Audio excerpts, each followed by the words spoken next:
Welcome to Side Hustle. I am your host, Taylor Young, and Queen City News Chief Business Correspondent. This show is all about finding interesting ways that people are making extra money on the side and how sometimes that side hustle can turn into a full-blown career.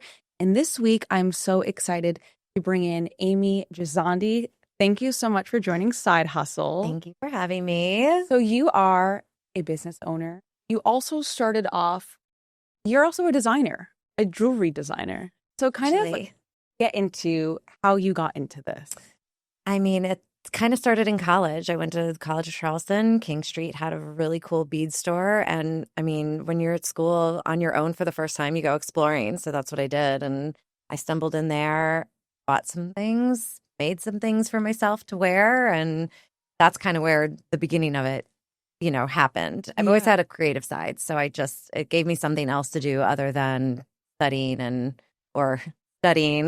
going around Charleston and being there and being a student. And it took a while for you to fully take on this side hustle. Correct me if I'm wrong. You worked in New York City in finance. Yes. That was your full-time career. Yes. I took a few steps to get to that point. Yep. But yes, that is definitely kind of where it began. I had my coworker / friend that was working with me, worked right alongside of me, and who also writes on the side. And I was always, as a new mom, kind of envious of this other thing that she had, right? This other outlet. And she said, you live in the best city in the world. You can do whatever you want. What do you want to do? And the first words out of my mouth were make jewelry. She's like, so do it. So I found a metalsmithing class, which I'm in New York City, so it was a little bit easier to find, and started taking that. I think I took about 12 to 14 classes. They were a few hours long every Monday night after work, and then commute back home and commute back in the next day. But it gave me such it spurred something in me to get me started to want to do this. And this is video that we're showing right now of you kind of some parts of the jewelry making process. Kind of walk me through that. It looks really complicated. Your jewelry is so beautiful. What is this like? It's very, when it comes to making the rings and other things, there's so many different steps into it, and I think that's what a lot of people don't see in the background. For the necklaces, I hand string these, but for the nitty gritty, for the soldering, the pickling, the sanding, the tumbling, there's 5, 6 plus steps that goes into this. So it probably looks a little bit more complicated, but I was taught those skills in my metalsmithing class. And I also do look up online, right? I'll see different YouTube videos that people post, and that kind of helps to kind of push the education forward a little bit and try new things. Yeah. So you started this in New York City, moved back to Rock Hill, South Carolina, and now you have a shop where you're selling this. So tell us about that. We have video. You're in the Hickory Post in downtown Rock Hill. Walk me through how you got here. So, I mean, we moved down here from New Jersey, and I was at a financial firm down here for about 8 years and decided, in 2020, maybe during COVID, I started seeing things on Instagram, I don't know why this stuff started popping up on my feed, or maybe it was just me getting more into Instagram. But I started seeing little vendors and markets and doing these things. And I thought, I can do that. What, let me look into this. So I found the Fort Mill Farmers Market, and because that's the town that I lived in. And it was a start. It was a cheap, get insurance, have a booth. Okay, it's $5. Sure, I can do that. So I did that. And then it just kind of built. So I'm still working my financial job, and I'm doing this on the side. I'm being a mom. I'm taking my kids to practice. I'm doing all of the things. And it got to a point where I was like, I feel like I can make this happen full time if I had the time to put into it. Yeah. Because I didn't have any foundations built or anything. It was just kind of like make, sell, make, sell. So with, my husband and I kind of brainstormed a little bit on when would be a good time. And I left a financial job in May of 2025. 2 weeks later, on my birthday, Sarah from the Hickory Post texted me. She had heard through the grapevine that Shout out to Sarah. She's Yes, wonderful. love her so much. I love everybody at the Hickory Post. It's such a great group of artists. And she texted me on my birthday and she said, I heard through the, heard from a friend that you left your job and you're doing this full time. I have a space coming open. Would you like to be in it? And I had sold with her previous year's consignment. So I knew her already. I knew the ladies. I feel like this is like the universe telling me something. So I said yes and moved in July and had my grand opening on July 19th. And, it was a huge hit. I didn't think anybody was going to show up. It's kind of like one of those things. Yeah. And I had so many people from my old workplace, my friends, family. Like I had my friends fly down. So it was really special, and I love being in there. And I feel like you are such a great guest to have on Side Hustle, because this really did start off as a side hustle. And I find that I've interviewed a couple people so far that have had side hustles, and a lot of them do start with craft, something they're passionate about and they like to do. Were there any kind of obstacles with, going from this is something I do on the side, I have a full-time career where money is consistent, to saying, okay, now we're going to put 100% into this? Yeah. I mean, there's a lot of goals and a lot probably that you don't think about, right? Like, not having that flow of money in is definitely, I've worked forever, I've always had a job, I feel like. So that was also like a big thing to kind of overcome. But I feel like I have so much support from my family and so much support from my friends that makes that a little bit easier to be like, okay, like we're going to keep moving, just move forward. But there were a lot of foundations that I did not build from, as most people know, when you do have a side hustle, you kind of just do the things to get, to make the money and to make the things and to do the events and to have stuff to sell. When you're a product person. So just now I'm kind of backtracking, right? Like paying attention to the numbers more and paying attention to my supplies more and all those things that you do to track those things. I'm sure there's a learning curve with that. There is a huge learning curve. And there's so many things that I wish somebody would have told me when I first started the business. And I will say one of those things right now, in case anybody who has a product business or who thinks they want to start a product business, track your materials from the very beginning, because your tax person knows those things. So that is the one thing, because now I have so many supplies. I'm like, it's difficult, but just to build, figure out why you're here, right? Like the community is a big part for me. The small business community, product community, it's so amazing. It's so amazing. I've never met like more wonderful people. Like I love the people in my corporate, life or whatever, but it's just a different sense when everybody can come together, blast ideas off of each other, and build each other up. Because there's room at the top for all of us is what I always love that. And it doesn't matter what you do, you can all do the same thing. There's room for everybody. It's a big place out here. Yeah. So that to me was a big driver. And plus like just knowing that I'm doing my thing and putting in my ideas. People are interested in that. That's super exciting. But I love it. I'm really happy where I'm at right now. Wonderful. So on that note, we are going to take one quick break. We'll be right back.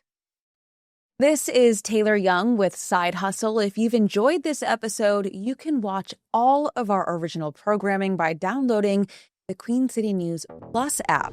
It's free to download. Just search Queen City News Plus on your Roku, Amazon Fire Stick, Apple TV, or Samsung TV.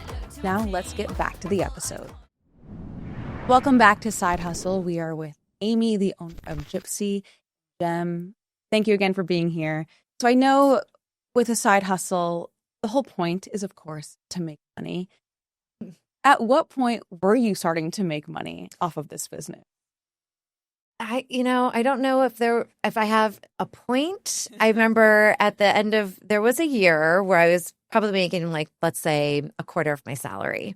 And I think that was the point where I was like, I think that I can make this successful without having a corporate salary involved.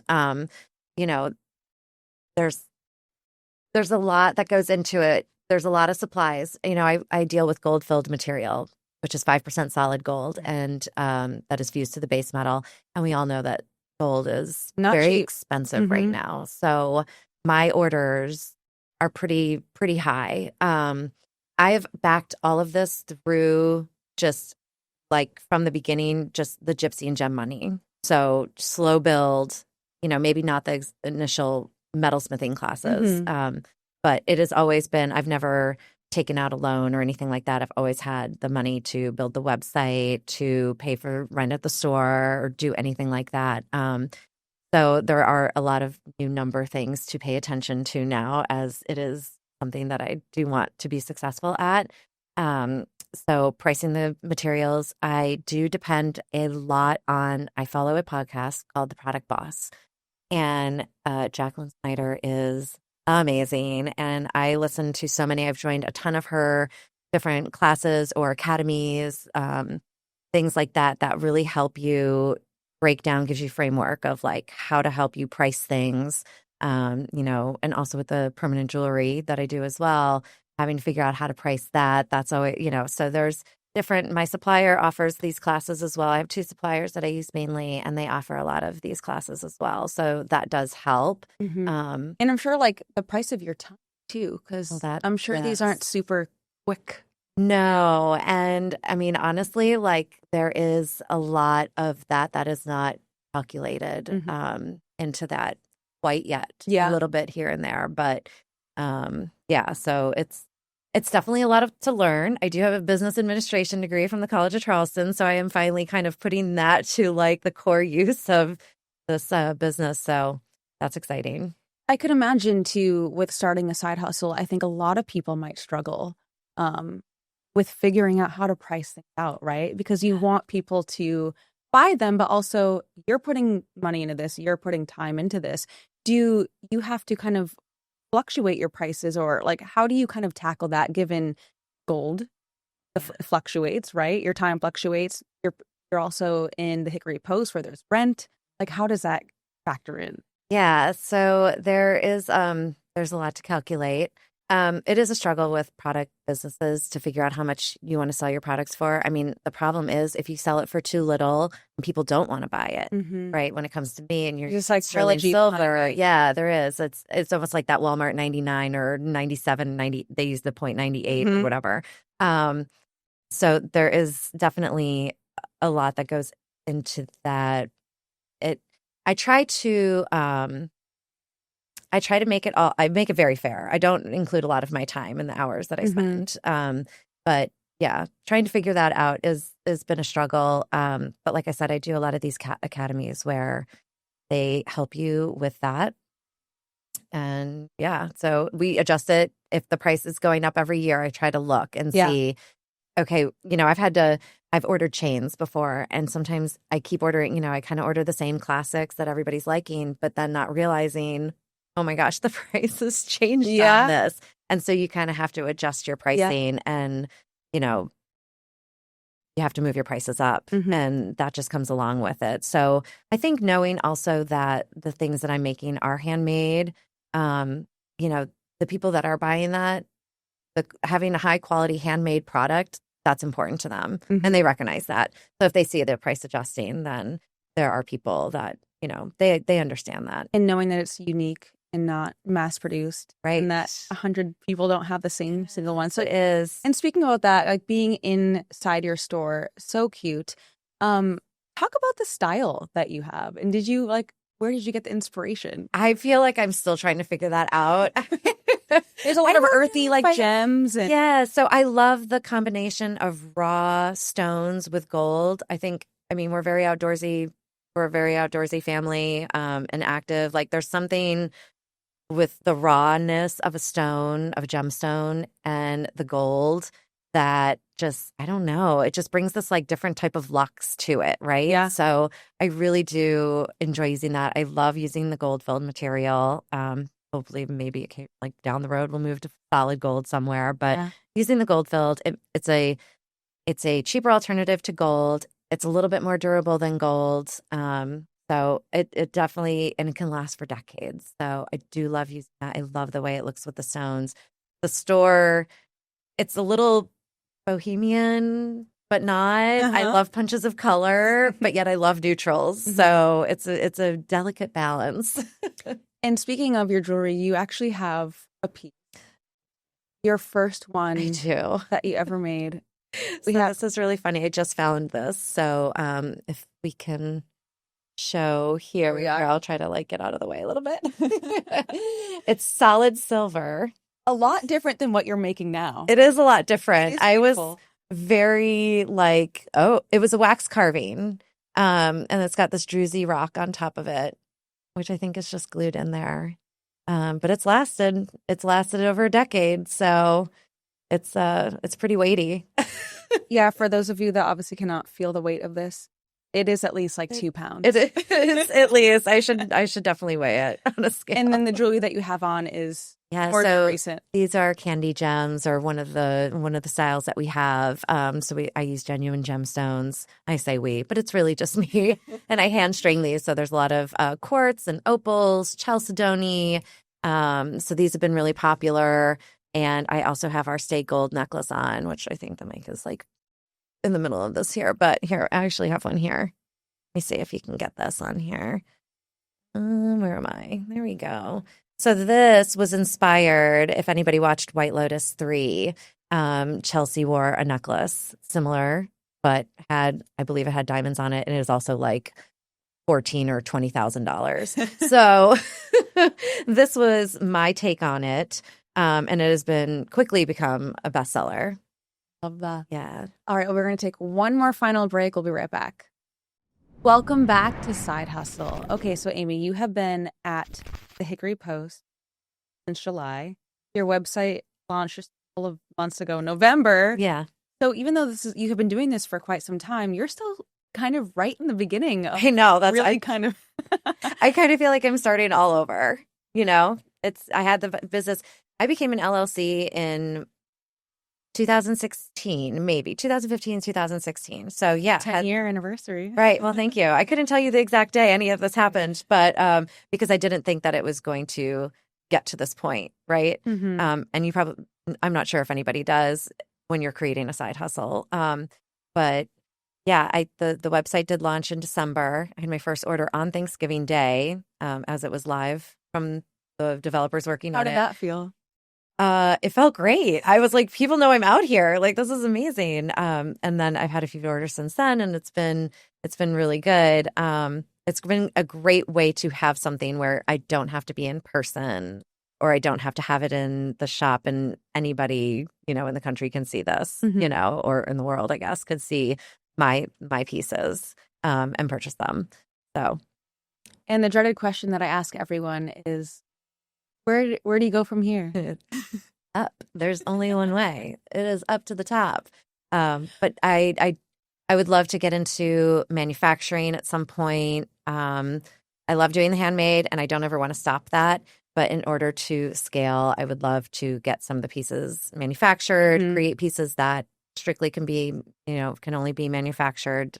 My designs, that would be one way to do it. And a store down the road would be amazing. Multiple locations. I think when I started this business, never thought that would be even an option.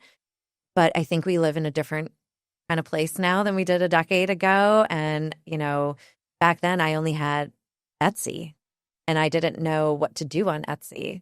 So I tried it, and I didn't do well at it. But now with all these other programs and podcasts and all these things that you have at your fingertips, there's just so many ways to get there and be successful. So I'm going to use every single one of those. I love it. Well, thank you so much. So tell everyone where they can find you, your website. So my website is www.gypsyandgem.com. So Gypsy, A-N-D, gem. And Instagram, I use a lot. I am at Gypsy and Gem.